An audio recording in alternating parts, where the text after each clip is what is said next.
ভাবিবি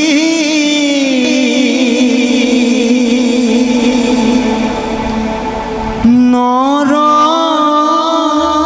দেহা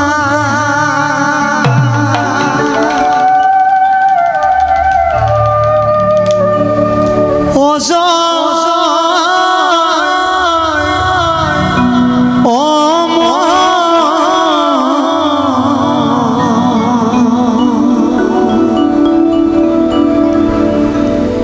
নে ভাবিবি ৰক্ষা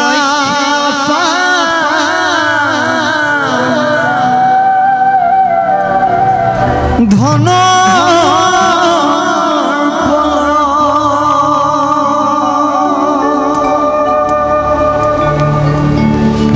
নে ভাবিবি শিপুৰী একো ভয় নাই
অসাৰ একোৱেই নাই জীৱনত, সকলোবোৰ শূন্য। আহিছোঁ যিহেতু অকলশৰে, নিশ্চিতভাৱে আমি যাওঁতেও অকলেই যাব লাগিব। সেয়া প্ৰকৃতিৰেই নিয়ম। জীৱনটোত যিখিনি ঘটিলোঁ সেয়া কেতিয়াও অহংকাৰ নহয়। যিবোৰ ঘটিলোঁ সেইবোৰ এক মায়াহে আছিল। সকলো এৰি থৈ যাবগৈ লাগিব। নিজৰ পিছৰ প্ৰজন্মই ভোগ কৰাৰ স্বাৰ্থত আপুনি একো নিব নোৱাৰে আৰু কোনেও একো নিব নোৱাৰে। কিহৰনো ইমান কোহাল, কিহৰনো ইমান ঘাই কাজিয়া? এইবোৰে জানো সমাজক নতুন বাৰ্তা প্ৰেৰণ কৰিব, নে আত্মাই ক'ৰবাত সন্তুষ্টি প্ৰদান কৰিব, লাভ কৰিব? একোৱেইতো নহয়। তেনেহ'লে আমি ইমান সুন্দৰ মানৱী জীৱনটোত আমি কিহৰ বাবে হত্যা, হিংসা, এইবোৰ জীৱনৰ মাদকতা